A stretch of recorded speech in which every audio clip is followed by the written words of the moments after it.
নমস্কাৰ। যে দেশৰ প্ৰধানমন্ত্ৰী নৰেন্দ্ৰ মোদী ডাঙৰীয়াই যোৱা 10 মে' তাৰিখে দেশক সম্বোধন কৰি কেইটামান গুৰুত্বপূৰ্ণ কথা তেওঁ ঘোষণা কৰে।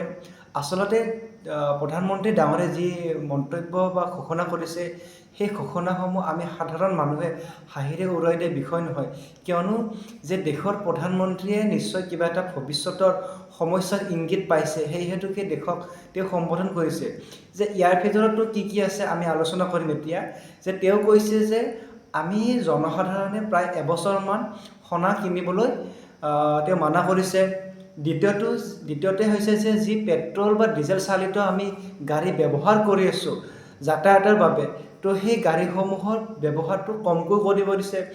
তৃতীয়তে হৈছে যে যি আমি ফাৰ্টিলাইজাৰ ইউজ কৰি খেতি কৰি আছোঁ তাৰ প্ৰয়োগ কমকৈ কৰি আমি যি জৈৱিক পদ্ধতিৰে খেতি কৰিব পাৰোঁ তাৰ ব্যৱস্থাটো কৰিব দিছে। চতুৰ্থতে হৈছে যি আমাৰ ৱৰ্ক ফ্ৰম হোম ব্যৱস্থাটো আছে সেই ব্যৱস্থাটো কৰিব দিছে। আৰু নেক্সট হৈছে কি যে যি আমাৰ কুকিং অইল আছে, অৰ্থাৎ ৰান্ধিবলৈ যি তেল ব্যৱহাৰ কৰা হয় সেই ব্যৱহাৰটো আমি কমকৈ কৰিব দিছে।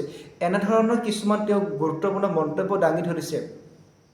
আচলতে এই মন্তব্যসমূহ কিয় দিব লগা হৈছে এনেকুৱা সময়ত, এইটো মই ভাবোঁ কোনো হাঁহিৰে উৰুৱাই দিয়া বিষয় নহয়।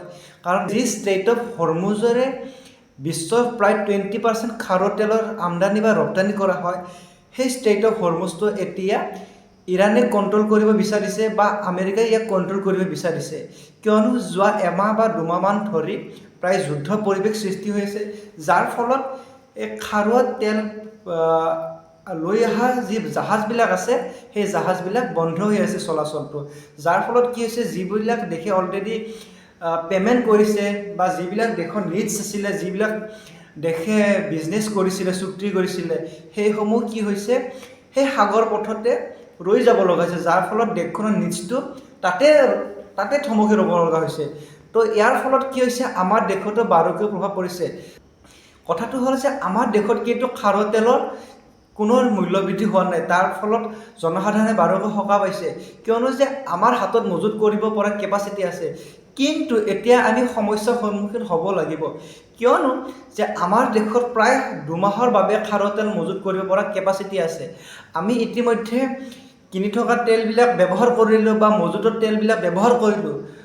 হয়তো আমি লাহে লাহে সেই মজুত তেল আমি ব্যৱহাৰৰ ফলত কমি যাব, তাৰ ফলত কি হয় আমাৰ কি হ'ল ক্ৰাইচিছৰ সন্মুখীন হ'ব। অকল এইটো নহয় যে আমি হৰমুজ ষ্ট্ৰেইটে 100% আমাৰ ডিপেণ্ডেঞ্চি আছে, সেইটো নহয়, আমাৰ ৰাছিয়াৰ পৰা আছে, আমাৰ বিভিন্ন ৰাষ্ট্ৰৰ লগত আছে। কিন্তু কি হয় আমাৰ যিটো ব্যৱস্থাৰে আমাৰ খাৰুৱা তেলসমূহ ক্ৰয় কৰিলে আমাৰ লাভদায়ক হয় বা পৰিবহণ খৰচটো কমকৈ হয়, তো তেতিয়া সেই ৰাস্তাটোৰে আমি ব্যৱসায় কৰিলে আমাৰ কাৰণে লাভদায়ক হ'ব। সেইকাৰণে আমাৰ ষ্ট্ৰেইট অফ হৰমুজটো আমাৰ কাৰণে ইম্পৰ্টেণ্ট আছিলে। এতিয়া আহিলোঁ যে আমি সোণা কিনিব কিয় নালাগে। সোণা কিনিব এইকাৰণে নালাগে যে আমাৰ দেশত এতিয়া বিদেশী মুদ্ৰাৰ মজুত প্ৰায় 690 বিলিয়ন US ডলাৰ আছে, যিটো ভাৰতৰ কাৰণে এতিয়া সংকটৰ সন্মুখীন হ'ব লগা হৈছে, কিয়নো যিখিনি আমাৰ বিদেশী মুদ্ৰা ভাণ্ডাৰ আছে সেইখিনি মাথো 10 বা 11 মাহৰ কাৰণেহে আছে। মানে কি আমি সেইখিনি মুদ্ৰাৰে বিদেশৰ পৰা আমি 10 মাহ বা 11 মাহ সামগ্ৰী ক্ৰয় কৰাৰ ক্ষমতাই আছে। যদি আমাৰ এনেদৰে মুদ্ৰা আমাৰ যি ৰুপিৰ ভেলু কমি আছে, অৰ্থাৎ ৰুপিৰ ভেলু কমা নহয়, বিদেশী মুদ্ৰা অৰ্থাৎ ডলাৰৰ ভেলু দিনক দিনে বাঢ়ি গৈ আছে, তাৰ ফলত কি হৈছে আমাৰ ৰুপি কাৰেঞ্চি দুৰ্বল হৈ গৈছে। আমি যদি বিদেশৰ পৰা বস্তু কিনিয়ে থাকোঁ তেতিয়াহ'লে কি হয় আমাৰ মূল্য কমি যায়, বিদেশী মুদ্ৰা মূল্য বাঢ়ি যাব, কিয়নো বিদেশী মুদ্ৰাটো আমি বেছিকৈ ডিমাণ্ড দিলে তাৰ মূল্য বাঢ়ি যায়। যদি আমি আমাৰ মুদ্ৰাটোৰ মূল্য কমকৈ দিওঁ আমাৰ মুদ্ৰাৰ মূল্য কমি যাব। আমি গম পালোঁ যে আমি খাৰুৱা তেলৰ ডিপেণ্ডেঞ্চি 90% বিদেশৰ ওপৰত হয়। ঠিক সেনেদৰে আমি গ'ল্ডত যদি বিদেশৰ পৰা কিনো আমাৰ সেই মুদ্ৰা বিদেশলৈ গুচি যায়, যিহেতুকে এতিয়া সংকটৰ সময়, প্ৰায় 11 মাহে আমাৰ তাত মজুত আছে, সেইটো খুব এটা ইম্পৰ্টেণ্ট হয়। তো মই সেইকাৰণে আপোনাক বাৰে কওঁ আপোনালোকক যে দেশৰ প্ৰধানমন্ত্ৰীয়ে দিয়া ঘোষণা হাঁহিৰে উৰুৱাই দিয়া কথা নহয়। তৃতীয়টো হ'ল যে আমি ৱৰ্ক ফ্ৰম হোম কিয় কৰিব লাগে।